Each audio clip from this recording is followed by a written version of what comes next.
దేవుని ఆరాధించడానికి కూడి వచ్చిన పరిశుద్ధులైన ప్రియులైన మీ అందరికీ ప్రభునామమున వందనములు తెలియజేస్తున్నాను. దేవుని రాజ్యము అది సంఘము అని మనం నేర్చుకుంటూ ఉన్నాం. దేవుని రాజ్యం అంటే సంఘం, దేవుని యొక్క ఏలుబడి, ఆయన గొర్రెపిల్లైన క్రీస్తు ప్రభు యొక్క ఏలుబడి ఎక్కడైతే సాగుతూ ఉంటుందో అది దేవుని రాజ్యమని మనం నేర్చుకుంటూ ఉన్నాం. దేవుని రాజ్యంలో నీతిమంతులు ఉంటారు. ఈ నీతిమంతులు యేసు ప్రభు రక్తమునందు విశ్వాసముంచిన కారణాన నీతిమంతులయ్యారు. స్వకీయమైన మంచితనం చేత నీతిమంతులు కాలేదు. వీళ్ళు యేసు ప్రభు యొక్క రక్తం చేత నీతిమంతులైన వాళ్ళు. రోమీలకు రాసిన పత్రిక 14వ అధ్యాయము 17వ వచనంలో దేవుని రాజ్యము భోజనమును పానమును కాదు గాని దేవుని రాజ్యము భోజనము పానము కాదు గాని నీతియు సమాధానమును పరిశుద్ధాత్మ యందలి ఆనందమునై ఉన్నది అని చెప్పేశాడు. మనము గత ప్రభు దినమున నీతి అంటే ఏమిటి, దేవుడు క్రీస్తు ప్రభు నందు అనుగ్రహించిన నీతి ఎలాగుంటుంది అనేది మనము చూచాం. ఈ రోజున మనము ప్రత్యేకించి దేవుని రాజ్యంలో సమాధానము అనేది మనం ఆలోచన చేస్తాం. ఇప్పుడు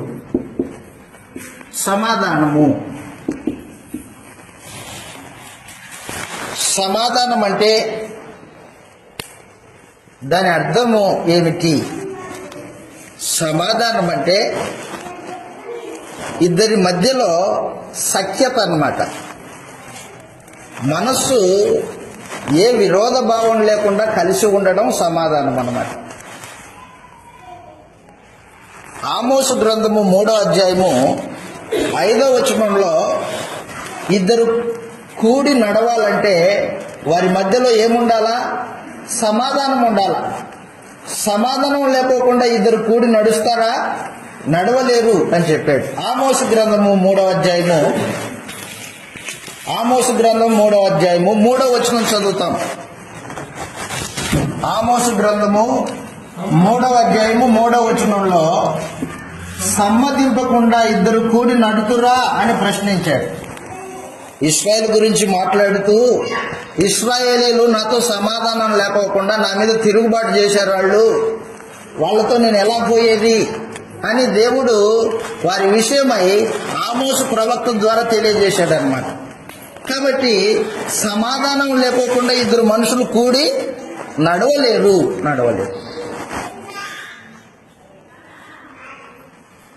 శత్రుత్వం కలిగి ఉంటే ఇద్దరు మనుషులు కలిసి నడవలేరు. ఒకరినొకరు సమాధాన పడినప్పుడు ఎంత దూరమైనా వెళ్ళడానికి అవకాశం ఉంటుంది. సమాధానము అన్నమాట. దేవుని రాజ్యంలో సమాధానం దేవునికి మనుషులకు మధ్యలో సమాధానం. దేవునికి మనుషులకు మధ్యలో సమాధానమును ఏర్పాటు చేయడానికి యేసుక్రీస్తు వారు ఈ లోకానికి వచ్చారు. ఆదామవ్వలు పాపం చేసినప్పుడు దేవునికి విరోధులయ్యారన్నమాట. వాళ్ళు పాపం వలన విరోధం వచ్చింది. ఎవరెవరికి? దేవునికి మానవులకి. విరోధము దేని వలన వచ్చిందనమాట? పాపం వలన వచ్చింది. పరమందున దేవుడు పరిశుద్ధుడు, నీతిమంతుడు. ఆయన వెలుగు అయి ఉన్నాడు. ఆయన దగ్గర పాపమేమీ లేదు. పాపం చేయజాలడు దేవుడు. కానీ నరుడు దేవుని ఆజ్ఞను అతిక్రమించి పాపం చేశాడు. పాపం చేసిన వాడు దేవునితో ఏం తెచ్చుకున్నాడు అనమాట? శత్రుత్వం తెచ్చుకున్నాడు. దేవునితో శత్రుత్వం తెచ్చుకున్నాడు. ఆదామవ్వలు పండు తినక మునుపు దేవునితో వారు సమాధానం కలిగి ఉన్నారు. దేవునితో సహవాసం చేసేవాళ్ళు వాళ్ళు. ఎప్పుడైతే పండు తిన్నారో ఇద్దరు దేవునికి విరోధులయ్యారు. దేవునికి విరోధులైన వారిని దేవుడు తనతో సహవాసం చేయనిస్తాడా? చేయనీయడు. మరి ఏం చేశాడు దేవుడు? వారిద్దరిని ఏదైనా తోటలో నుంచి మెడ పట్టుకొని గెంటేశాడు. అంటే మానవులకి దేవునికి మధ్యలో విరోధ భావం వచ్చింది. దేనివల్ల వచ్చింది విరోధ భావము? పాపం వలన శత్రుత్వం వచ్చింది. ఒకటి, పాపము వలన మనుషులకు దేవునికి శత్రుత్వం వచ్చింది.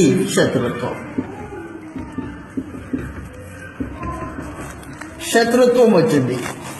యెషయా గ్రంథము 59వ అధ్యాయము మొదటి 3 వచనాలు చదువుతాం. యెషయా గ్రంథము 59వ అధ్యాయము మొదటి 3 వచనాలలో మానవ జాతికి దేవునికి మధ్యలో శత్రుత్వం వచ్చింది. రక్షింపనేరకు ఉండునట్లు యెహోవా హస్తము కురచ కాలేదు, విననేరకు ఉండునట్లు ఆయన చెవులు మందము కాలేదు. మీ దోషములు మీకును మీ దేవునికిని అడ్డముగా వచ్చెను, మీ పాపములు ఆయన ముఖమును మరుగుపరిచెను. గనుక ఆయన ఆలకించుకున్నాడు. మీ చేతులు రక్తము చేతను మీ వ్రేళ్ళు దోషము చేతను అపవిత్రపరచబడి ఉన్నాయి అన్నమాట. పాపి అయిన వాని ముఖమును చూడడానికి దేవుడు ఇష్టపడడు. పాపి యొక్క ప్రార్థనను దేవుడు ఆలకించడు. ఏం రక్షించే దేవుడు కదా ఆయన, ప్రార్థననే దేవుడు కదా. అవును, ప్రార్థననే దేవుడే, రక్షించే దేవుడే. కానీ తన విరోధుల యొక్క ప్రార్థనని, తన విరోధుల యొక్క ఆపదలలో ఆయన రక్షించడు అన్నమాట. విరోధులతో సమాధానం లేకోకుండా ఎలా రక్షిస్తాడు ఆయన? అందుకని చెబుతున్నాడు అనమాట, రక్షింపనేరకుండునట్లు యెహోవా హస్తము కురచగాలేదు, విననేరకు ఉండునట్లు ఆయన చెవులు మందము కాలేదు గాని మీ దోషములు ఆయనకు మీకు అడ్డముగా వచ్చారు, మీ పాపములు ఆయనను మీరు ముఖమును మరుగుపరిచను అని చెప్పేశాడు అనమాట. పాపి అయిన వాడికి మనుషుడికి మధ్యలో పాపం వలన శత్రుత్వం వచ్చింది. ఈ శత్రుత్వము పోవాలంటే మధ్యవర్తి కావాలి. దేవునికి మానవ జాతికి మధ్యలో వచ్చిన శత్రుత్వాన్ని తీసివేయడానికి ఒక మధ్యవర్తి కావాలి. మధ్యవర్తి యేసుక్రీస్తు. శత్రుత్వాన్ని తీసివేసే సామర్థ్యం కలిగిన మధ్యవర్తి యేసు ప్రభు. దేవునితో శత్రుత్వము మంచిది కాదు. పొరుగువారితో శత్రుత్వం ఉంటే ఏదో కొంచెం నష్టం వస్తుంది అంతే.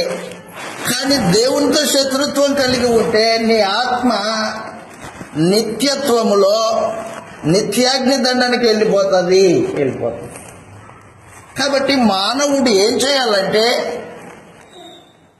దేవునితో శత్రుత్వం లేకోకుండా జీవించడం అనేది జీవిత లక్ష్యముగా పెట్టుకోవాలి. పాపం వలన శత్రుత్వం వచ్చింది. ఇంకా ఏ రూపంలో శత్రుత్వం వస్తుంది? కొలస్సీలకు రాసిన పత్రిక 2వ అధ్యాయంలో శత్రుత్వము దేవునితో ఎలా వచ్చింది? క్షమించండి, 1వ అధ్యాయము 21వ వచనం చదువుతాం. కొలస్సీలకు రాసిన పత్రిక 1వ అధ్యాయము 21వ వచనంలో గత కాలమందు దేవునికి దూరస్తులను బాగా గుర్తుపెట్టుకోండి, దుష్క్రియల వలన దుష్క్రియల వలన మీ మనస్సులో విరోధ భావము గలవారై ఉండగా అన్నాడు. చూడండి, ఎవరైతే దుష్క్రియల్ని తలస్తుంటాడో చేస్తుంటాడో వాడు దేవునికి విరోధి అన్నమాట. దుష్క్రియలు చేసేవాడు దేవునికి విరోధి. శరీర స్వభావం కలిగిన వాడు దేవునికి విరోధి. రోమీలకు రాసిన పత్రిక 8వ అధ్యాయము. ఎవరు దేవునికి విరోధులు? శరీర స్వభావం కలిగిన వారు దేవునికి విరోధులు. 5వ వచనం నుంచి చదువుతాం. రోమీలకు రాసిన పత్రిక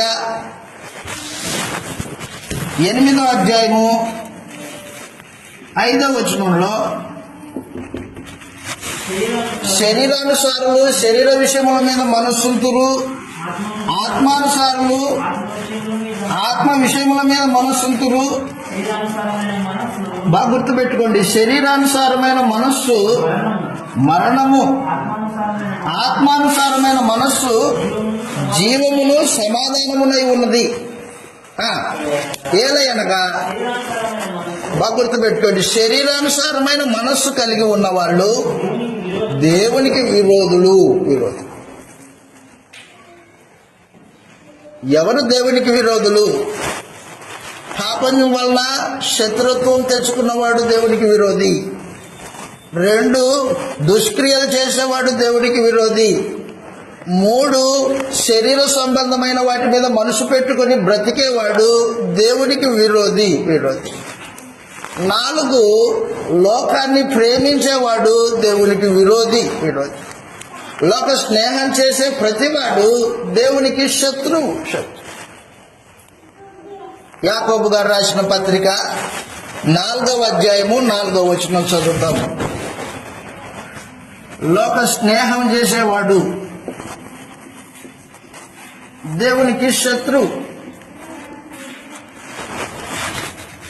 యాకోబు గారు రాసిన పత్రిక 4వ అధ్యాయము 4వ వచనంలో ఇలాగ రాయబడింది: వ్యభిచారులారా, ఈ లోక స్నేహము దేవునితో వైరం అంటే శత్రుత్వం. దేవునితో వైరమని మీరు ఎరుగరా అని చెప్పేశాడు. కాబట్టి ఎవడు ఈ లోకంతో స్నేహం చేస్తున్నాడో వాడు దేవునికి శత్రువగును అని చెప్పేసి. లోకంలో మానవ జాతి పరమందున్న దేవుడితో శత్రుత్వం కలిగి బ్రతుకుతూ ఉన్నారు. అందుకే దేవుడు మానవ జాతి ముఖమును చూడడానికి ఇష్టపడట్లేదు. మానవ జాతి మొరలు ప్రార్థనలు అంగీకరించడానికి ఆయన ఇష్టపడట్లేదు.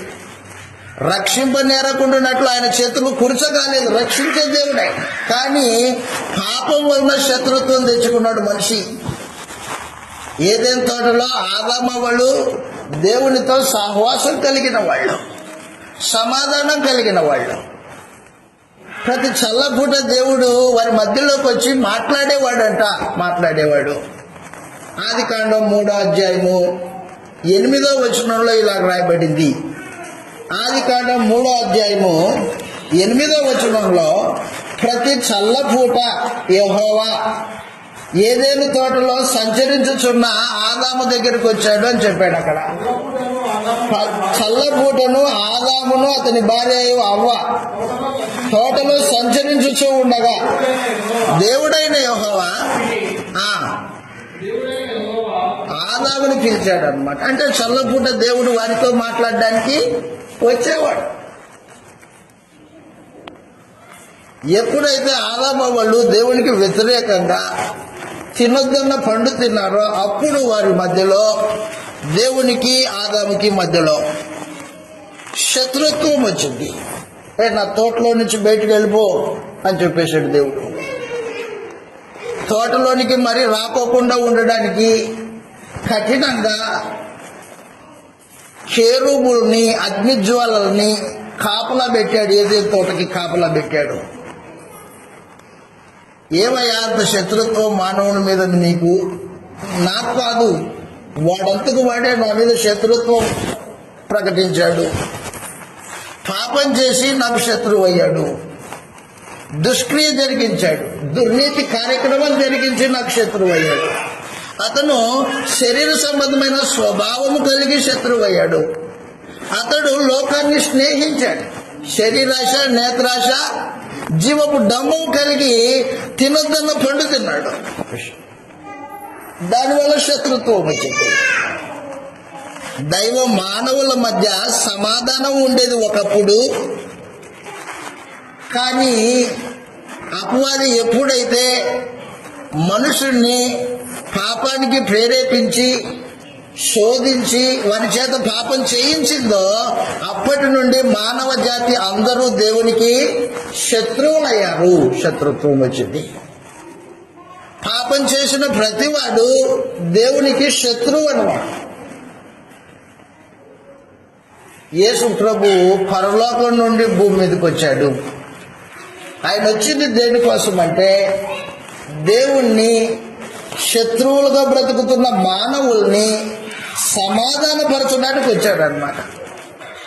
సమాధానపరచాలంటే మానవుడు చేసిన పాపమునకు ప్రాయశ్చిత్తం చేయాలి. సమాధానపరచాలంటే మానవుడు జరిగించిన దుష్క్రియలు మానవుడు మారుమనసు పొందాలి. సమాధానపరచబడాలంటే మానవుడు శరీర స్వభావాన్ని, శరీర సంబంధమైన మనస్సును విడిచిపెట్టి ఆత్మ సంబంధమైన మనస్సు కలిగిన వాడై తాను లోబడాలి. సమాధానపరచబడాలంటే లోక స్నేహాన్ని విడిచిపెట్టి దేవునితో సహవాసాన్ని ప్రేమించాలా. ఇంత పద్ధతి ఉంది సమాధానపరచబడాలంటే. మధ్యవర్తి పరలోకం నుండి శరీరాన్ని ధరించుకొని భూమి మీదకి వచ్చాడు. యోహాను తిమోతికి రాసిన మొదటి పత్రిక, మధ్యవర్తి యేసుక్రీస్తు. యోహాను గారు రాసిన మొదటి పత్రిక 2వ అధ్యాయము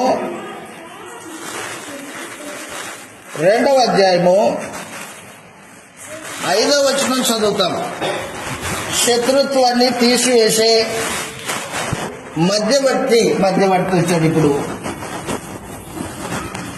సమాధానాన్ని దేవునికి మనుషులకి మధ్యలో సమాధానాన్ని చేకూర్చడానికి యేసు ప్రభువు మధ్యవర్తిగా వచ్చాడనమాట. 5వ వచనం చదువుతాం. తిమోతికి రాసిన మొదటి పత్రిక 2వ అధ్యాయము 5వ వచనంలో దేవుడు ఒక్కడే, దేవునికి నరులకును మధ్యవర్తి ఒకడే.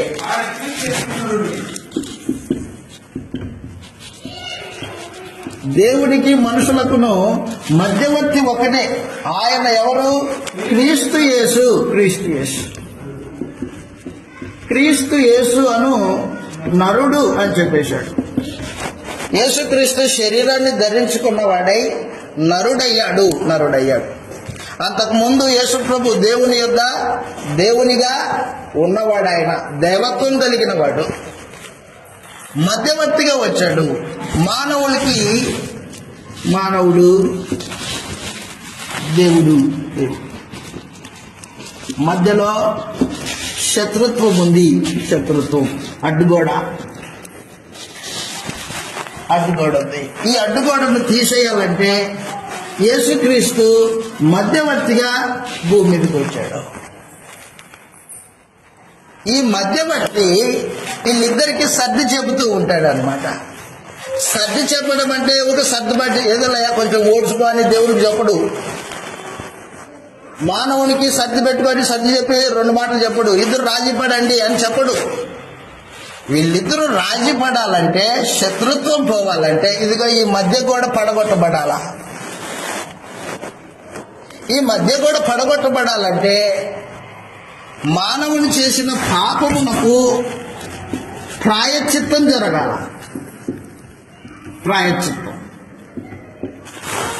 పాపానికి తగిన శిక్ష ప్రాయశ్చిత్తం అంటే పాపానికి పరిహారం చేయాలంటే యేసుక్రీస్తు శిలువ మీద చనిపోవాలా? పాప పరిహారం జరగాలంటే యేసు ప్రభువు మరణం నొందాలా. అమూల్యమైన పాపం లేని తన రక్తాన్ని చిందించాలన్నమాట. అయ్యా, పాపి యొక్క శిక్షను నేను భరిస్తాను. మానవ జాతి అందరూ చేసిన పాపానికి అనుభవిస్తానండి అని క్రీస్తు యేసు మనుషులందరి కొరకు మరణము రుచి చూడడానికి శిలువ మీద చనిపోవడానికి నర రూపంలో దాల్చాడు, నర రూపంలోకి వచ్చాడు ఆయన.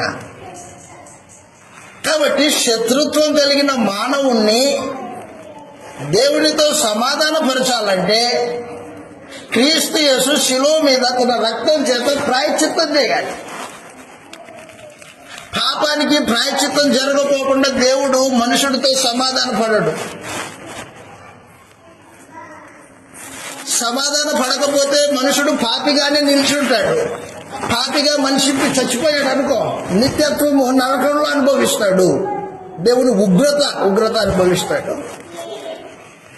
కాబట్టి యేసుక్రీస్తు వారు మధ్యవర్తిగా లోకానికి వచ్చి మానవుల పాప పరిహారం కొరకు తానే కల్వరి శిలువలో తన ప్రాణాన్ని ఇష్టపూర్వకంగా అర్పించాడు. చదువుతో ఇలా రాయబడింది. యోహాను గారు రాసిన మొదటి పత్రిక 4వ అధ్యాయము 10వ వచనంలో, యోహాను గారు రాసిన మొదటి పత్రిక 4వ అధ్యాయము 10వ వచనంలో ఇలాగ రాయబడింది. మనము దేవుణ్ణి ప్రేమించితిమని కాదు. దయతో గుర్తుపెట్టుకోండి, మనం దేవుణ్ణి ప్రేమించలే. ఒక విషయం ఏంటంటే, మనకి దేవునికి శత్రుత్వం ఉందన్న సమాచారమే తెలియదు మనకి. ఎవరో ఒక ఆయన వచ్చి, నువ్వు పాపం చేశావు, నువ్వు దేవునికి శత్రువుగా ఉన్నావు, దేవుని కోపం ఉంది, అలాగే నువ్వు చచ్చిపోతే నరకానికి పోతావని ఒక ఆయన వచ్చి చెప్పాడు. మనకి సువార్త చెప్పాడు. నీకు దేవునికి శత్రుత్వం ఉందన్న సంగతి ఒక ఆయన వచ్చి చెబితే నీకు అర్థమైంది. మరి దాన్ని ఎలా తీసేసుకుంటావు శత్రుత్వాన్ని? దేవునితో మనకున్న శత్రుత్వాన్ని తీసేసుకోవడానికి మన దగ్గర ఏముంది? మన దగ్గర ఏమీ లేదు. మనం పాపలం. కానీ దేవుడే కనికరం చూపించాడు మన పట్ల, తన ప్రేమను వెల్లడిపరిచాడు అన్నమాట. చదువుతా అక్కడ రాయబడింది, దేవుడే మనల్ని ప్రేమించి మన పాపములకు ప్రాయశ్చిత్తమై ఉండడానికి తన కుమారుణ్ణి లోకంలోనికి, ఇందులో ప్రేమ ఉంది. ఏదైనా ఇలాగను ప్రేమించగా సహోదరులు ఒకరినొకరు ప్రేమించుకోవాలని చెప్పాడు. కాబట్టి దేవుడు క్రీస్తు యేసుని ఈ లోకానికి పంపించి మన పాపములకు ప్రాయశ్చిత్తంగా ఆయనను కల్వరి శిలువకు నలగగొట్టాడు అనమాట. మనం సహోదరులు ఇందాక చదివారు వాక్యపట్నం. యెషయా గ్రంథం 53వ అధ్యాయం చూడండి ఒకసారి. యెషయా గ్రంథం 53వ అధ్యాయం, ప్రత్యేకించి 4-5 వచనాలు చదువుతాం. యెషయా గ్రంథము 53వ అధ్యాయము 4-5 వచనాలలో ఇలాగ రాయబడింది. నిశ్చయముగా అతడు మన రోగములను భరించెను, మన వ్యసనములను వహించెను, అయినను మొత్తబడిన వానిగాను, దేవుని వలన బాధింపబడిన వానిగాను, శ్రమ నొందిన వానిగాను మనం అతన్ని ఎంచితిమి. మన అతిక్రమ క్రియలను బట్టి ఆయన గాయపరచబడ్డాడు, మన దోషములను బట్టి నలగొట్టబడ్డాడు. అది ఆ మాట అండర్లైన్ చేసుకోండి. సమాధానార్థమైన శిక్ష అతని మీద పడిను. ఎవరతడు? యేసుక్రీస్తు మధ్యవర్తి, మానవులకి దేవునికి మధ్యలో మధ్యవర్తి. వారితో సమాధాన పడాయా? వారితో సమాధాన పడాలంటే పాపానికి ప్రాయశ్చిత్తం జరగాల. పాపానికి ప్రాయశ్చిత్తం జరగాలంటే రక్తం కావాలా.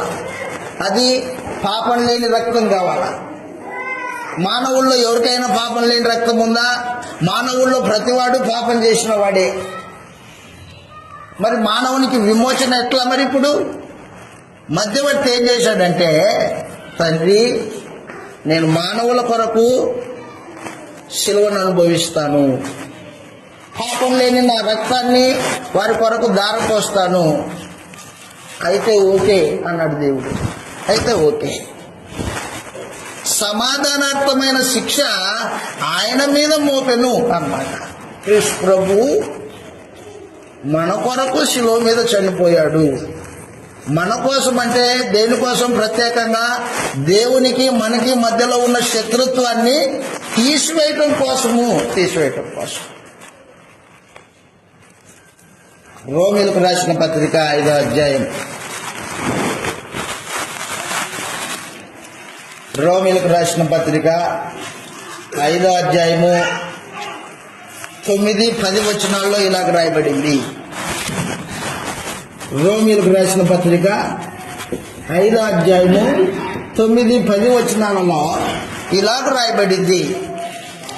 కాబట్టి ఆయన రక్తం ఎక్కడుంది? యేసుప్రభు రక్తము శిలువ మీద కాల్చబడిన నిర్దోషమైన నిష్కలంకమైన రక్తం. కాబట్టి ఆయన రక్తం వలన మనం ఇప్పుడు నీతిమంతులముగా తీర్చబడి మరింత నిశ్చయముగా ఆయన ద్వారా, యేసు ప్రభు ద్వారా ఉగ్రత నుండి రక్షింపబడితిమి.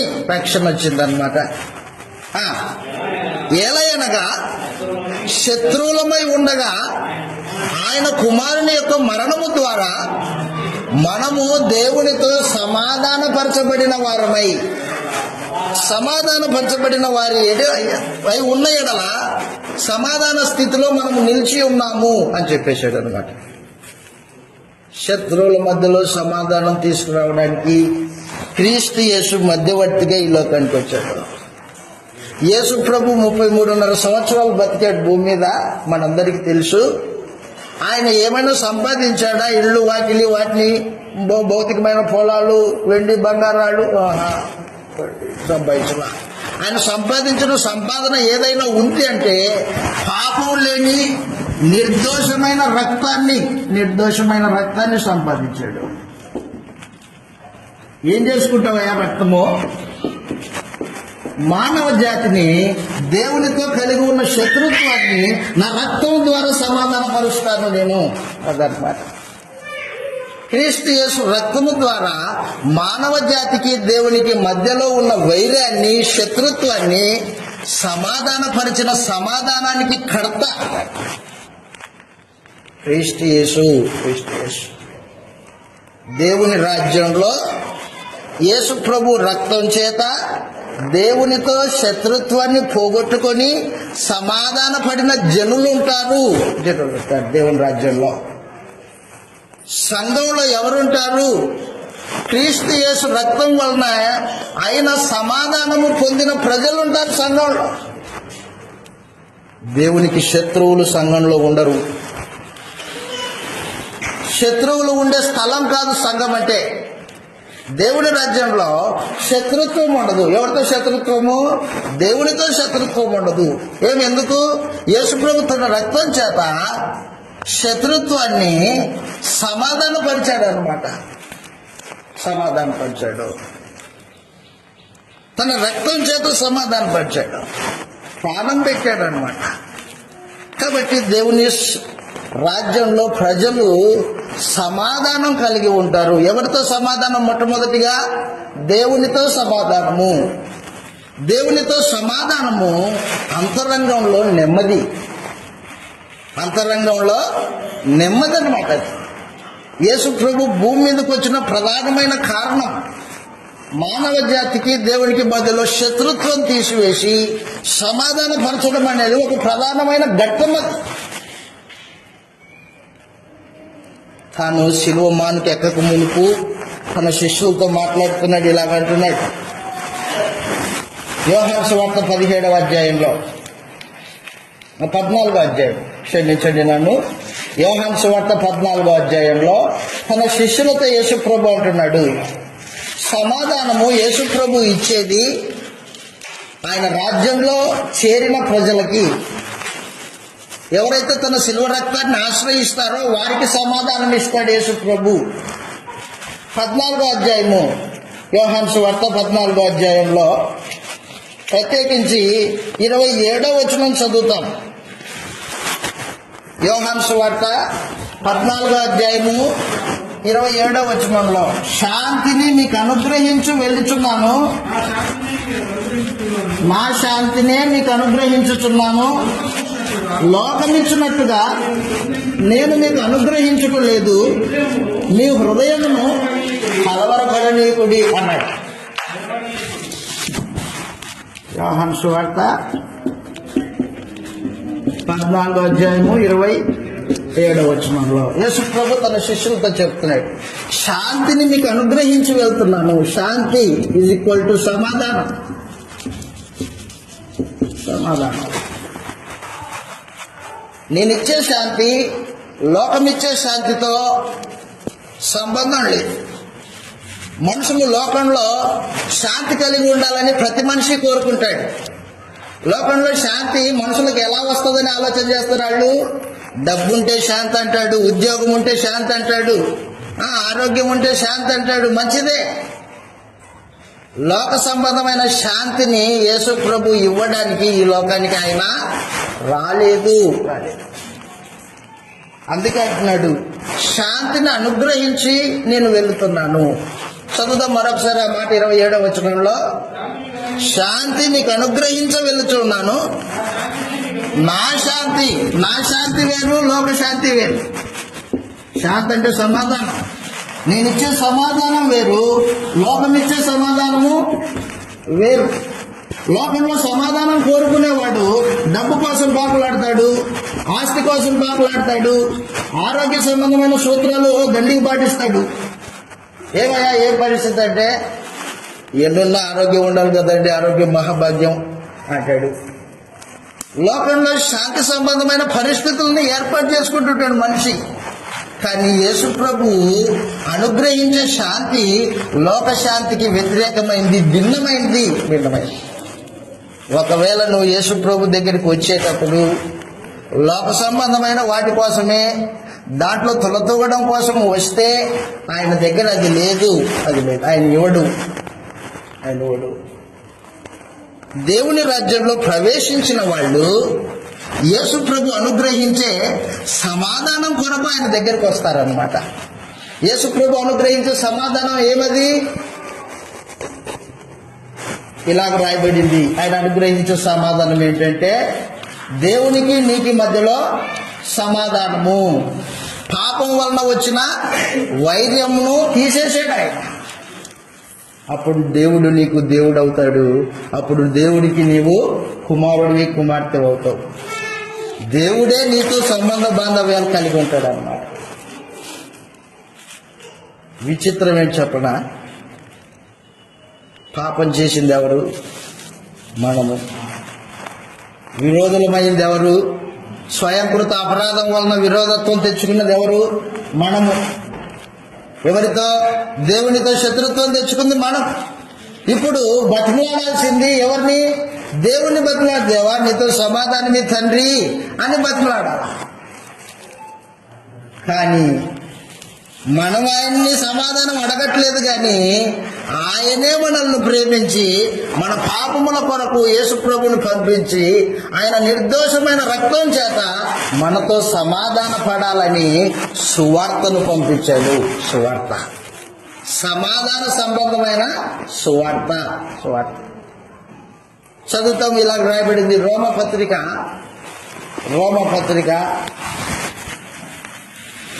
సమాధాన పరచుకోవడానికి దేవుడు తన వాక్యాన్ని పంపించాడు, తన సువార్తను పంపించాడు. రోమీయులకు రాసిన పత్రిక 1వ అధ్యాయంలో అపోస్తలుడైన పౌలు ఇలాగ తెలియజేస్తూ ఉన్నాడు. 1వ అధ్యాయము ప్రత్యేకించి 16వ వచనం చదువుతాం.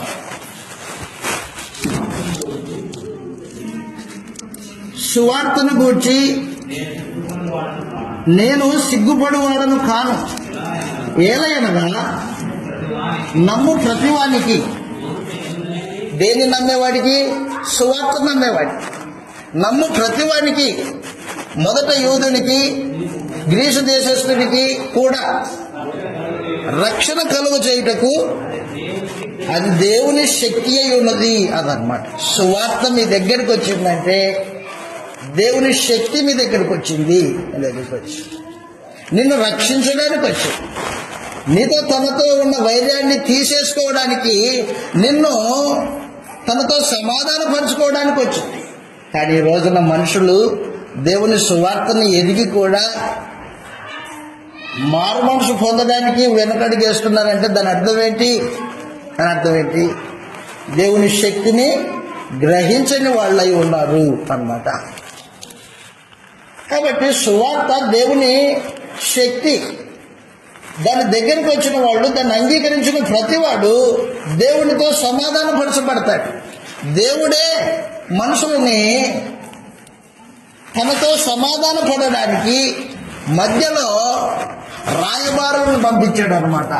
రాయబారులు వచ్చారు. ఈ రాయబారులు ఎవరు? అపోస్తలులు. కొరింథీయులకు రాసిన మొదటి పత్రిక 2వ పత్రిక 5వ అధ్యాయము 18వ వచనం నుండి మనం చదువుతాం. ఇలాగ రాయబడింది 21 వరకు. సమస్తము దేవుని వలనైనవి, ఆయన మనల్ని క్రీస్తు ద్వారా తనతో సమాధానపరుచుకొని ఆ సమాధానపరచు పరిచర్య మాకిచ్చాడు. మాకంటే ఎవరాళ్ళు? అపోస్తలులు. అదేమనగా దేవుడు వారి అపరాధములను వారి మీద మోపక, అదిగో క్రీస్తు నందు లోకాన్ని తనతో సమాధానపరచుకొనుచు ఆ సమాధాన వాక్యాన్ని మాకు అప్పగించును. కావున మేము దేవుడు మా ద్వారా వేడుకొనున్నట్లు క్రీస్తుకు రాయబారులమై ఉండి దేవునితో సమాధానపడుడని క్రీస్తు పక్షమున మేము మిమ్మల్ని బతిమాలుకొంటున్నాం. రండయ్యా, సువార్తను నమ్మండి, మారు మనసు పొందండి, బాప్తిసం తీసుకోండి, క్రీస్తు సంఘంలో చేరండి అని చెబుతుంటే మనుషుని షౌకి సువార్త వెర్రితనంగా ఉంది. ఆ సువార్తను నమ్మిన వానికి ఆ సువార్త దేవుని శక్తి అయి ఉంది. సువార్త నమ్మిన వాడు దేవుని శక్తిని నమ్మాడు, దేవునితో సమాధానపరచబడ్డాడు. అలా సమాధానపరచబడి వచ్చిన వాళ్లే సంఘం అంటే వాళ్ళు. నేను బాప్తిసం పొందాను, నేను నమ్ముకున్నాను, వచ్చి కూర్చుంటాను. కూర్చో, అయితే నీకు సందేశం తెలుసా? దేవుని రాజ్యపు వాతావరణం తెలుసా? దేవుని రాజ్యంలో ఉండే ఆత్మ సంబంధమైన సమాధానము ఏ రీతిగా వచ్చిందో తెలుసా అంటున్నాను నేను. దాన్ని ఎరిగే బాప్తిస్మం పొందావా? కాబట్టి క్రీస్తు ప్రభు అనుగ్రహించే సమాధానము దేవునికి మానవ జాతికి అనుగ్రహించే సమాధానం. పాపం వలన వచ్చిన శత్రుత్వాన్ని తీసివేసి సమాధానపరుస్తాడు. అందుకే శిష్యులకు చెప్పాడు, మీరు ఇలాగ ప్రార్థన చేయండి, పరలోకమందున్న మా తండ్రి అని ప్రార్థన చేయండి అన్నాడు. మీకు తండ్రి ఎవరన్నమాట? ఇక మీదట దేవుడు తండ్రి. మీ అవసరతలు తీర్చేవాడు ఆయన, మీతో సమాధానమును ఏర్పాటు చేసుకున్నవాడు ఆయన. ఇదిగో నేనే మధ్యవర్తిని అని యేసు ప్రభు తన శిష్యులకు పరలోకపు తండ్రిని పరిచయం చేశాడు అన్నమాట.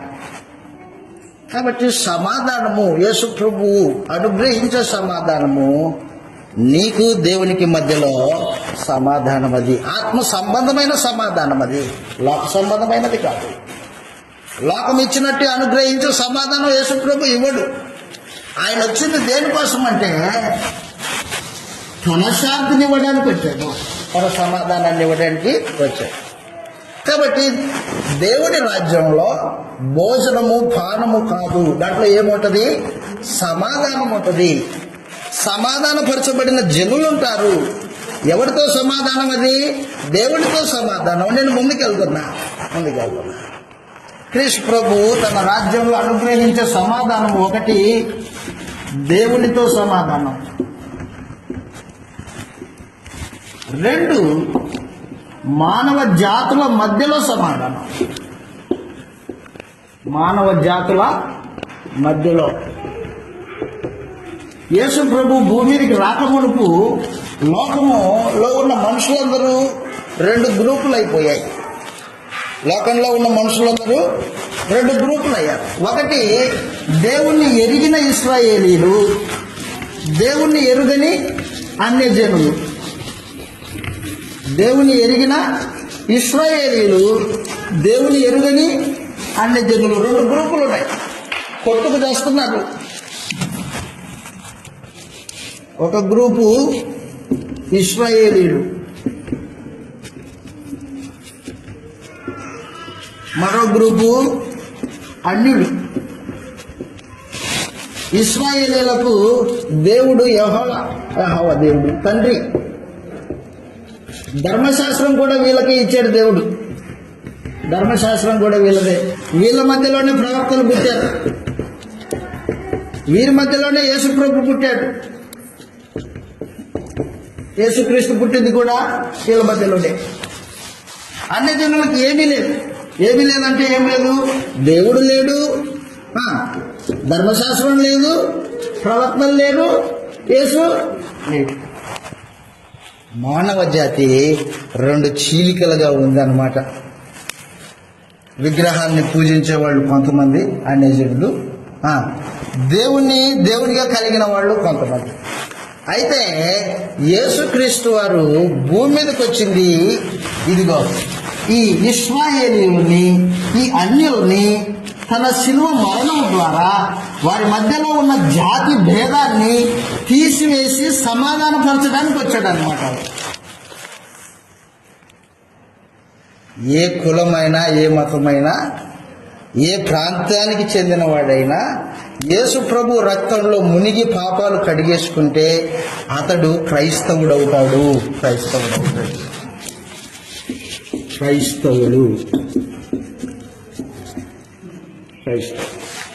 ఒకప్పుడు ఇశ్రాయేలీలు అన్యులనే భేదం ఉండేది. ఇప్పుడు యేసు ప్రభు తన రక్తం చేత మానవ జాతి మధ్యలో ఉన్న భేదాన్ని తీసేశాడు అన్నమాట. ఒకడు రక్షింపబడి దేవునితో సమాధానపరచబడాలంటే తప్పనిసరిగా యేసు ప్రభు రక్తాన్ని ఆశ్రయించాలా. రక్తం ద్వారానే తాను రక్షింపబడతాడు, లేకపోతే లేదు. ఎఫెసీయులకు రాసిన పత్రిక 2వ అధ్యాయంలో ఇలాగ రాయబడింది, చదువుతాం 12వ వచనంలో. ఎఫెసీయులకు రాసిన పత్రిక 2వ అధ్యాయము 12వ వచనం. ఆ కాలమందు అన్నాడు. ఏ కాలం అది? ఎఫెసీయులు అన్యజనులు, ఎఫెసీ పట్టణంలో ఉన్న వాళ్ళు అన్యజనులు యేసు ప్రభు సువార్త విని బాప్తిస్మం పొందారు, క్రైస్తవులు అయ్యారు. అప్పుడు చెప్తున్నాడు ఆ కాలమందు, అంటే క్రైస్తవులు కాకమునుపు మీరు అంటున్నాడు ఎఫెసీయులతో. ఆ కాలమందు మీరు ఇశ్రాయేలీయులతో సహపౌరులు కాక పరదేశులను. 11 నుంచి చదువుతాం, బాగుంటుంది. కాబట్టి మునుపు శరీర విషయంలో అన్యజనులై ఉండి,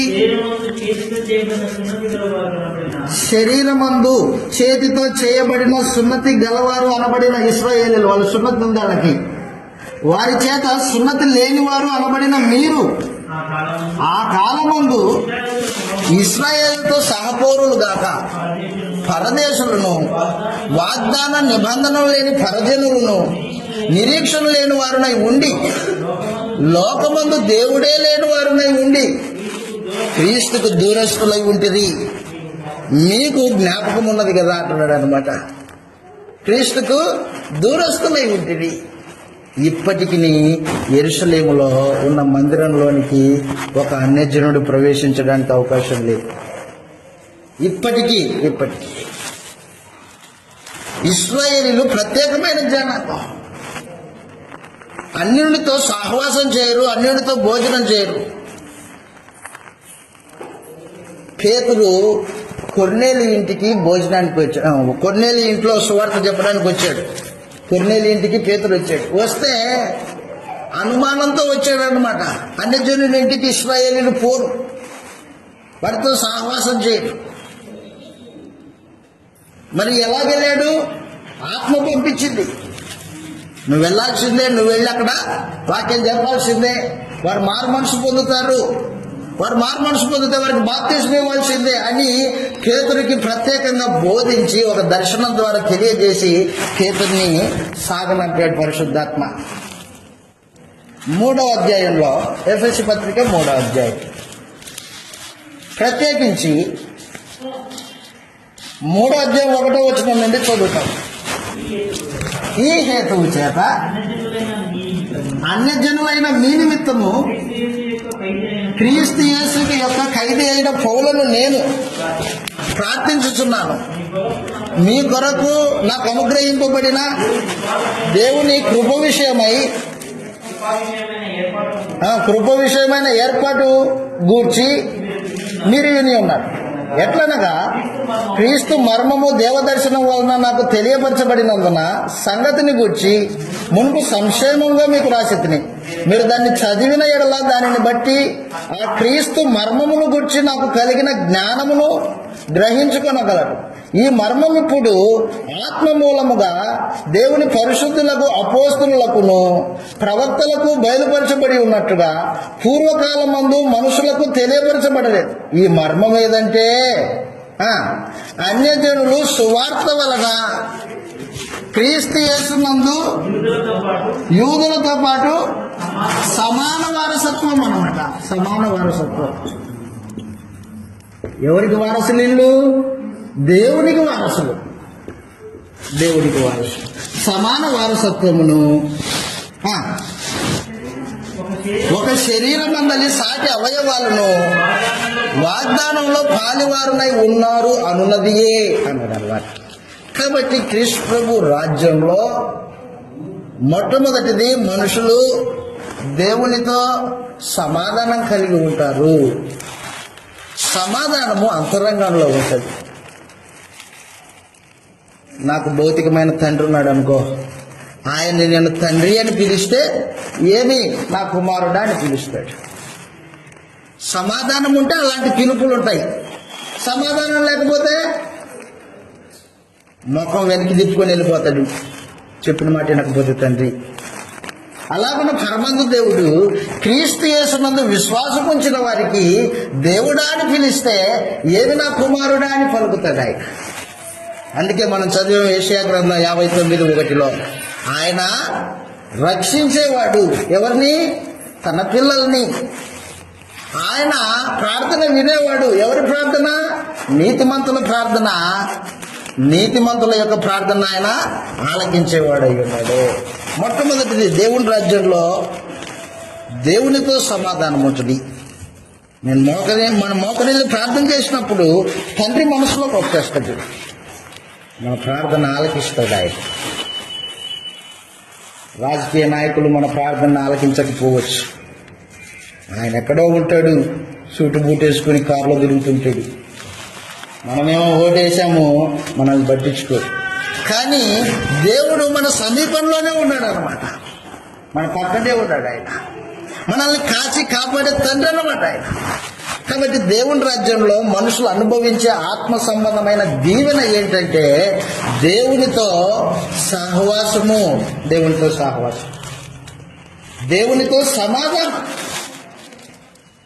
ఒకవేళ నేను చనిపోయాను అనుకో, దేవుడు నన్ను ఆహ్వానిస్తాడు పరలోకానికి. ఎందుకు? సమాధానం కలిగి బతికాను కాబట్టి. ఇక్కడ అదే శత్రుత్వం కలిగి బతికితే ఆహ్వానిస్తాడా? ఆహ్వానిస్తాడు. కాబట్టి దేవుని రాజ్యంలో మనుషులు అనుభవించే ఆత్మ సంబంధమైన దీవెన ఏంటంటే ఒకటి దేవునితో సమాధానము, రెండవది మనుషుల మధ్యలో, జాతుల మధ్యలో సమాధానం. ఒక ఆమె అంటుంది, అయ్యా నేను యేసుప్రభుని నమ్ముకొని చాలా రోజులయ్యా, మా కుటుంబంలో శాంతి లేదు, సమాధానం లేదంటుంది. మా ఇంట్లో గొడవలండి అంటుంది. అత్త కోడలు గొడవలండి అంటుంది. ఎన్ని సంవత్సరాలు అయిందమ్మా నమ్ముకొని? 10 సంవత్సరాలు అయ్యిందండి. యేసు ప్రభు నీ కుటుంబంలో ఉన్న ఆ వ్యతిరేకత భావనను తీసేయడానికి యేసు ప్రభు భూమి మీదకి రాలా. ఈ రోజున సువార్త ప్రకటించే వాళ్ళు అనేక మంది ఏం చెప్తున్నారంటే యేసు ప్రభుతో నీ ఇంట్లో శాంతి వస్తుంది. శాంతి వస్తుందా? శాంతి ఏమనుగ్రహించడానికి వచ్చాడు ఆయన? నీకు దేవునికి మధ్యలో, జాతుల మధ్యలో వైరాన్ని తీసేయడానికి వచ్చాడు ఆయన. మత్తయి సువార్త 14వ అధ్యాయం, క్షమించండి 10వ అధ్యాయం అనుకుంటాను, లేఖనాన్ని చూస్తాను నేను. యేసు ప్రభు భూమి మీదకి వచ్చింది దేనికోసము? తండ్రికి నీకు సమాధానము, కులాల మధ్య సమాధానము ఏర్పాటు చేయడానికి వచ్చాడు ఆయన. క్రైస్తవుడు అయితేనే 10వ అధ్యాయము 34వ వచనం. యేసు ప్రభువు దేనికోసం రాలేదు? నీ ఇంట్లో ఉన్న శత్రుత్వాన్ని తీసేయడానికి రాలే ఆయన. 10వ అధ్యాయం 34వ వచనంలో భూమి మీద సమాధానము పంపవచ్చునని మీరు తలంచొద్దు. సమాధానమును పంపుటకు నేను రాలేదు. ఒక మనుషునికి వాని తండ్రికిని, కుమార్తెకు ఆమె తల్లికిని, కోడలికిని అతని అత్తకిని. అవునా? ఒక మనుషునింటి వారే అతనికి శత్రువులు అగుదురు. తండ్రిని ఆయనను నాకంటే ఎక్కువగా ప్రేమించేవాడు నాకు పాత్రుడు కాదు అన్నాడు. చూపండి, యేసుప్రభు ఎందుకు వచ్చాడట? అగ్ని వేయడానికి వచ్చాడట, నిప్పంటించడానికి వచ్చాడు. మన భాషలో ఎక్కడ నిప్పంటిస్తాడు? కుటుంబాల మధ్యలో చిచ్చులు పెట్టడానికి వచ్చాడు. ఎట్లా చిచ్చులు పెడతాడు? ఇంటిలో కుమార్తె యేసుప్రభుని నమ్మింది, తల్లి యేసుప్రభుని నమ్మలే. ఈమె నమ్మింది. నమ్మిన ఆమె పాపం చేయకూడదని, అన్యజనుల సహవాసం చేయకూడదని, అన్యజనులతో వివాహ బాంధవ్యం పెట్టుకోకూడదని, నీతి సంబంధులతో సంఘంతో సహవాసం కలిగి ఉండాలని ఆలోచన చేస్తుంది. ఈమెమంటది? నా తమ్ముడు ఒకటే ఉన్నాడు, అతన్ని పెళ్లి చేసుకోవాలంటది ఈమె. వాడు అన్యుడు, అవిశ్వాసి, ఈమె పెళ్లి చేసుకోబడ్డది. ఇక్కడ అగ్ని వచ్చిందనమాట, మంటలు రేకెత్తాయి. ఎటు తిరిగి నేను క్రీస్తు యేసు కోసమే ప్రాణం ఇస్తాను, నీ ప్రేమ ఉంటే ఉండని, నా ప్రేమ యేసు ప్రభు నా కోసం ప్రాణం పెట్టాడు ఆయన అని బిడ్డ యేసు ప్రభును ప్రేమించే విషయంలో జీవితాన్ని నడుచుకుంటూ పోతుంటే కుటుంబంలో వైరం వస్తుంది అనమాట. వైరం వస్తుంది. అలాంటి కుటుంబాలు కలిగిన వాళ్ళు ఉన్నారా? మా అమ్మ నాన్న ఒప్పుకోలేదండి, అందుకని నేను చేసుకున్నాను అనేవాళ్ళు ఉన్నారు. నీ అమ్మ నాన్న కాదు, నువ్వు ఎప్పుడైతే బాప్తిసం పొంది క్రీస్తు ప్రభు సంఘంలోనికి ప్రవేశించావో నీ అధికారి క్రీస్తు, నీ రాజు క్రీస్తు, ఆయనకు లోబడి ఉండాలి. అందుకే అంటున్నాడు అక్కడ, మరొకసారి చదువుతాం 34వ వచనం నుండి. నేను భూమి మీద సమాధానం పంపవచ్చునని తలంచకుడి, ఖడ్గమునే గాని సమాధానం పంపుటకు నేను రాలేదు. ఒక మనుషునికి వాని తండ్రికిని, కుమార్తెకు ఆమె తల్లికిని, కోడలికి ఆమె అత్తకును విరోధం పెట్టవచ్చును. ఒక మనుషుని ఇంటి వారు అతనికి శత్రువులు కుదురు. తల్లినైనను తండ్రినైనను నాకంటే ఎక్కువగా ప్రేమించేవాడు నాకు పాత్రుడు కాదు. చెప్పేసాడు యేసు కథాకథగా, మరి బాబు నీ ఇంట్లోని ప్రేమించే బాట అయితే నన్ను వదిలేయి అన్నాడు అన్నమాట. కాబట్టి బాప్తిసం తీసుకునే ముందుగానే మనుషుడు సిద్ధపడాల. తమ కుటుంబాన్నైనా క్రీస్తు యేసు కోసం వదిలేసుకుంటాను అనే భావన తనలో రావాల. అవేమీ లేకుండానే యేసు ప్రభుకు శిష్యుడిగా ఉండడం అంటే ఏంటో తెలియకుండానే అనేక మంది బాప్తిసం తీసుకొని ఇదిగో లోకంలోకి వచ్చిన తర్వాత ఏమో ప్రార్థనకు రాలేదు, ఏం పరిస్థితి అంటే మా అమ్మ నాన్న వద్దన్నారండి అంటారు. మా నాన్న ఫలాంటి పని చేయబడ్డ అందుకని రాలేదు. మరి తెలుసు దానికి ముందుగానే బాప్తిసం పొందేటప్పుడు తెలియదా నీకు? కాబట్టి క్రీస్తు ప్రభు భూమి మీద సమాధానపరచడానికి వచ్చాడు. ఎవరితో సమాధానం అన్నమాట? దేవునితో ఆత్మ సంబంధమైన సమాధానం ఇస్తాడు ఆయన. నీ ఇంట్లో కాదు, నీ ఇంట్లో వ్యతిరేకత ఉండనే ఉంటుంది. అది ఎందుకంటే నువ్వేమో దేవుడి కోసం బతకాలని ఆలోచన చేస్తున్నావు. నీ ఆలోచన, నీ హృదయం దేవుని పట్ల ఉంది. నీ ఇంట్లో ఉన్న వారి ఆలోచన విధానము భౌతికంగా లోకం పట్ల ఉంది. లోకంతో రాజీ పడే పరిస్థితులు మన దగ్గర లేవు. తగ్గొట్టుకోవడమే సంబంధం తప్పించి దాన్ని రాజీపడి కొనసాగించే పరిస్థితులు దేవుని రాజ్యంలో లేవు. ఆ రోజున యేసు ప్రభు తన శిష్యులకు తెలియజేశాడు అన్నమాట ఈ మాట. కాబట్టి దేవుని రాజ్యంలో దేవునితో సమాధానమును వెతికి వెంటాడుతూ ఆయనతో సమాధానం ఉందా లేదా అని ప్రతిరోజు పరిశీలన చేసుకుంటూ బ్రతికే జనాంగము క్రీస్తు ప్రభు రాజ్యం అంటే వాళ్ళు లోకాశల కోసం వెంబడించే వాళ్ళు కాదు, లోకశాంతిని వెంటాడే వాళ్ళు కాదు. అలాంటి వారు దేవుని రాజ్యంలో ఉండరు. ఈ రోజున మనతో కలిసి ఉండొచ్చు, కానీ యేసు ప్రభువు వచ్చినప్పుడు ఏరేస్తాడు. లోకాన్ని ప్రేమించే పద అవతలికి అంటాడు. కాబట్టి దేవుని రాజ్యంలో ఏముంటుంది? సమాధానం ఉంటుంది. ఏ విధమైన సమాధానం? అది లోకమిచ్చే సమాధానం కాదు, ప్రత్యేకమైన సమాధానము. అది దేవునితో సమాధానం. 2, మానవ జాతుల మధ్య సమాధానం అన్నమాట. ఏ కులస్థులమైనా కూడా కులంతో తావులేదు ఇక్కడ. ఒకవేళ ఎవరైనా కృష్ణ ప్రభు సంఘంలోకి వచ్చి కూడా నేను ఫలానా కులమని తాను తన భావాన్ని ఎక్కడైనా వ్యక్తపరుస్తున్నాడు అనుకో, అతడు దేవుని రాజ్యానికి చెందినవాడు కాదు. ఎందుకంటే జాతుల మధ్య భేదాన్ని తీసేశాడు, భాషల మధ్య వైషమ్యాన్ని తీసేశాడు, అంటరానితనాన్ని విరిచాడు యేసు ప్రభు. అలా ఆయన అంటరానితనం తీసేశాడు. ఆయన కాదు, యేసుక్రీస్తు తన రాజ్య ప్రజల్ని మధ్యలో ఉన్న అంటరానితనాన్ని తీసేసిన వాడు. ఆయన యేసు ప్రభు రాజు, యూదా వంశానికి చెందినవాడు.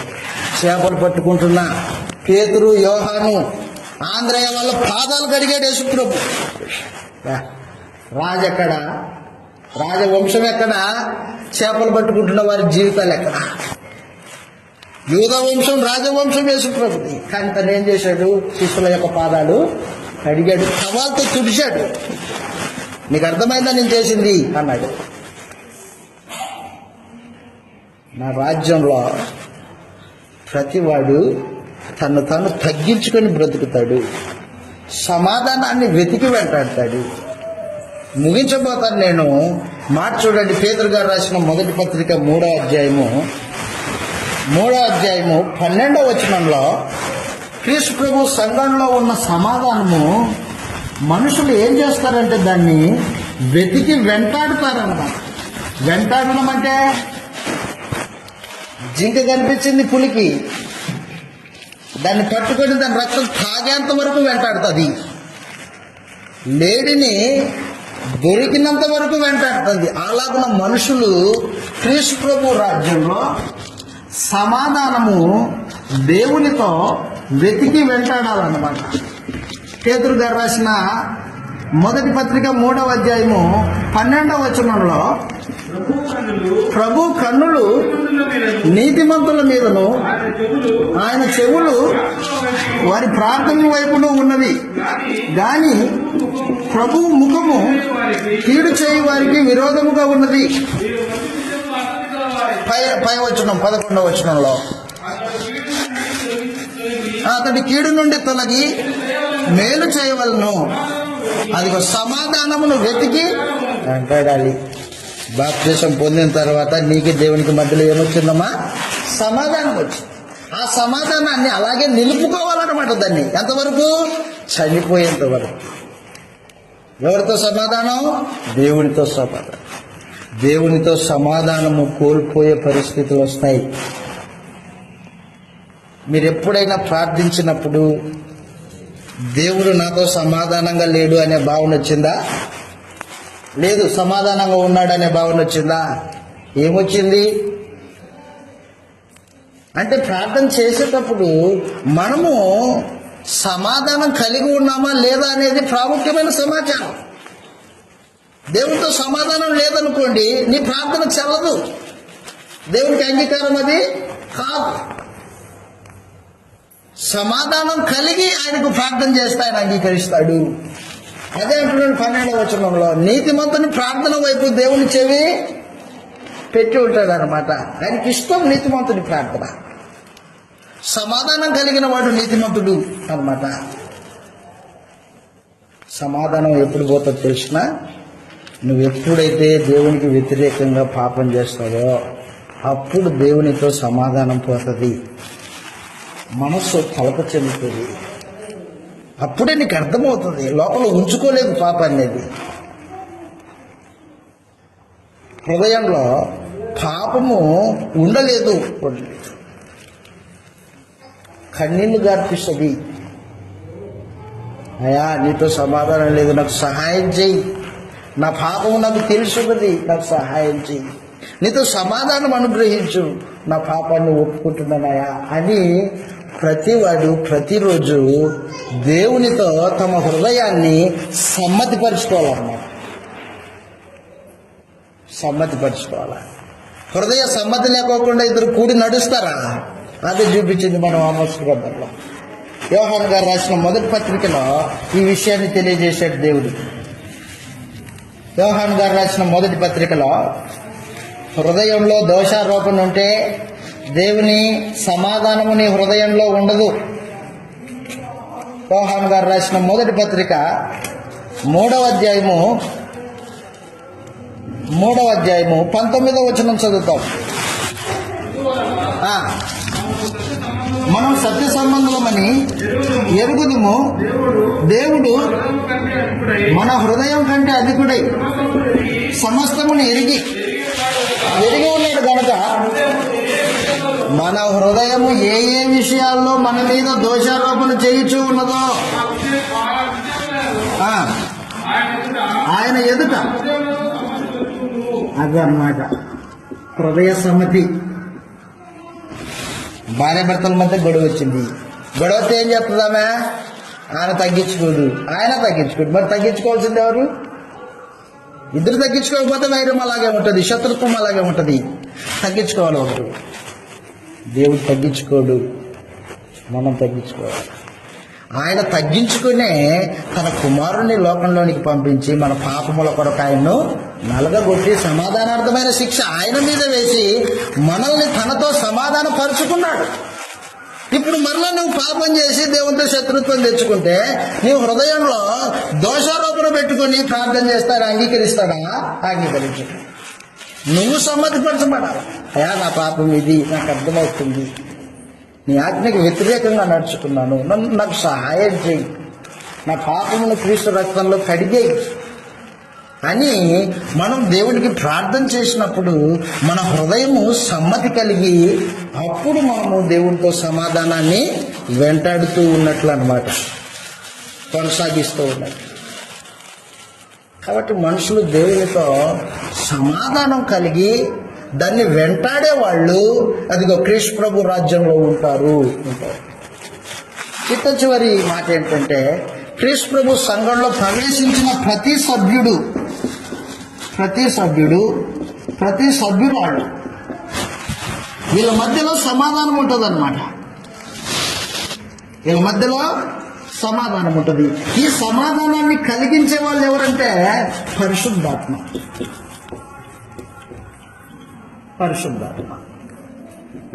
క్రీస్తు ప్రభు అనుగ్రహించే సమాధానము శిలువ మరణంలో, పరిశుద్ధాత్మ అనుగ్రహించే సమాధానము సంఘంలో సహోదరుల మధ్య సమాధానాన్ని కలుగజేస్తూ ఉంటాడు అనమాట.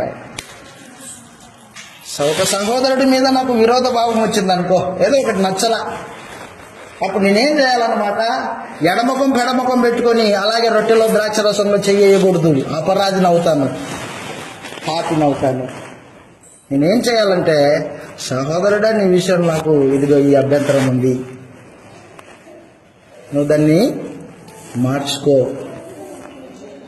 తను మార్చుకున్నాడు అనుకో, సమాధానం అన్నమాట. ఇది నేనేం చెప్పలేదు అతనికి, చెప్పకోకుండా వచ్చి రొట్టె ద్రాక్ష రసంలో చేయేశాను, శాపం. సమాధానం లేకుండా ప్రభురాత్రి భోజనం చేయకూడదు అనమాట. ఎవరితో సమాధానం ఉండాలా? సహోదరులతో కూడా సమాధానము ఉండాలా. ద్వేషంతో ప్రభురాత్రి భోజనం చేయకూడదు. కాబట్టి సంఘంలో ఉన్న ప్రతి సభ్యుడు సమాధానం కలిగి ఐక్యత కలిగి నడుచుకుంటూ ఉంటారు. ఎఫెసీ పత్రిక 4:1 రాయబడిన సమాచారం అది. ఎఫెసీలకు రాసిన పత్రిక 4:1 కాబట్టి సమాధానమును బంధము చేత అన్నాడు. చూడండి, సమాధానం ఏంటది? బంధం. భార్యాభర్తల బంధం వివాహ బంధం అయితే, తండ్రి బిడ్డల సంబంధము తండ్రి కుమారుల బాంధవ్యం అయితే, ఇది క్రీస్తు యేసునందు సహోదరులు కలిగి ఉండే సమాధానం అనే బంధం అన్నమాట. ఒకరి అపరాధములు ఒకరిని క్షమించుకుంటారు, ఒకరినొకరు ప్రార్థన చేసుకుంటారు, ఒకరినొకరు సహాయం చేసుకుంటారు. ఎప్పుడైతే సహోదరుల మధ్యలో సమాధానం ఉంటుందో అప్పుడు సంఘము క్షేమాభివృద్ధి పొందుతుంది. ఐక్యత లేదనుకోండి, సమాధానం లేదనుకోండి, ఆమె చేస్తుంది ఈమెకి నచ్చలా, ఈమె చేస్తుంది ఆమెకి నచ్చలా, కానీ ఇద్దరు ఉత్తినట్లు ద్రాక్షరసం చేస్తుండ్రు. ఎవరి నాశనానికి? మీ నాశనానికే. కాబట్టి దయతో గుర్తుపెట్టుకోండి, సమాధానమును బంధము చేత ఆత్మ కలిగించు ఐక్యతను కాపాడుకునుట యందు శ్రద్ధ కలిగి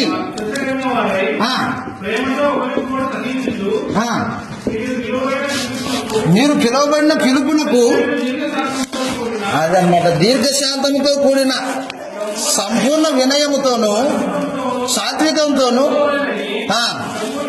ప్రభువును బట్టి మిమ్మల్ని బతిమాలు కొంచున్నాను అని చెప్పాడు. కాబట్టి సంఘంలో క్రీస్తు ప్రభు అనుగ్రహించే సమాధానము తులతూగుతూ ఉంటుంది అనమాట. తాండవిస్తూ ఉంటుంది సమాధానం. ఆమె అంటే ఏం పడదు, ఏమంటే ఆమె అతనంటే అతనికి పడదు, ఇంకో అతనికి పడదు. అదే ఆ సంఘం అంటే ఏమా? అదే సంఘం అంటే సహోదరులారా, సంఘం అంటే అది కాదు. దేవుడు సంకల్పించిన సంఘము, ఆ రాజ్యంలో సమాధానం ఉంటుంది. ఈ సమాధానము క్రీస్తు యేసు రక్తం వలన మనుషులకి దేవునికి మధ్యలో సమాధానం ఒకటి, 2 జాతుల మధ్యలో సమాధానం అన్నమాట. ఏ కులస్తుడైనా క్రీస్తు యేసునందు విశ్వాసం ఉంచాడు అనుకో, సహోదరుడే. అతన్ని నీ కులం తక్కువ, నీ కులం ఎక్కువ అనే భావన ఉండకూడదు. ఉంటేది సంఘం కాదు, దేవుని రాజ్యం కాదు. 3 క్రీస్తు ప్రభు అనుగ్రహించే సమాధానము సహోదరుల మధ్యలో సమాధానం అన్నమాట. అది పరిశుద్ధాత్మ వలన కలిగే ఐక్యత అన్నాడు అన్నమాట. దాన్ని ఏమన్నాడంటే బాండింగ్ అన్నాడు. సమాధానం అనే బంధం, బాండింగ్. చివరిగా క్రీస్తు అనుగ్రహించే ఈ సమాధానము మనుషుల హృదయాలలో ఎక్కడైనా పొరపాటు జరిగిందనుకో, అంతరంగంలో దేవుడికి వ్యతిరేకంగా, మనుషుడు దాన్ని ఒప్పుకుంటాడు అన్నమాట. ఎవరి ఎదుట ఒప్పుకుంటాడు? దేవుని ఎదుట ఒప్పుకుంటాడు. నా వలన ఫలాని దగ్గర తప్పు జరిగిందయా, నన్ను క్షమించండి.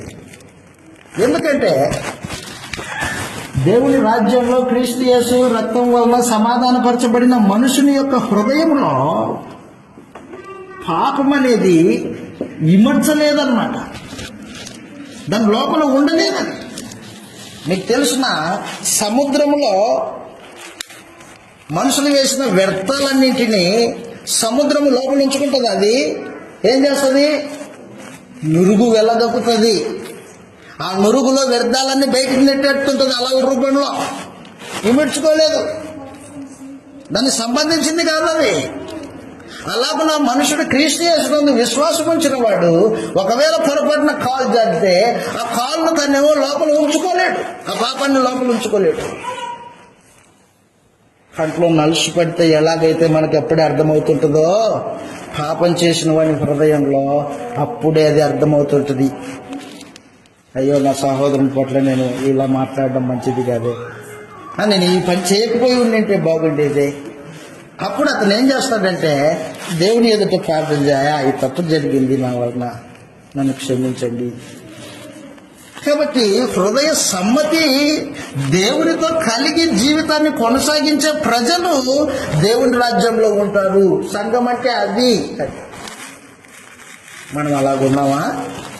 ఒకవేళ అలా లేకపోతే ఇలా ఉండడానికి మనము ఏం చేయాలి? పాటుపడాలా, ప్రయాసపడాలా. కాబట్టి మనం క్రీస్తు ప్రభు రాజ్యము, దేవుని రాజ్యం. మేము క్రీస్తు సంఘమే, అన్ని సంఘాలు లాంటివి సంఘం కాదు, కరెక్టే.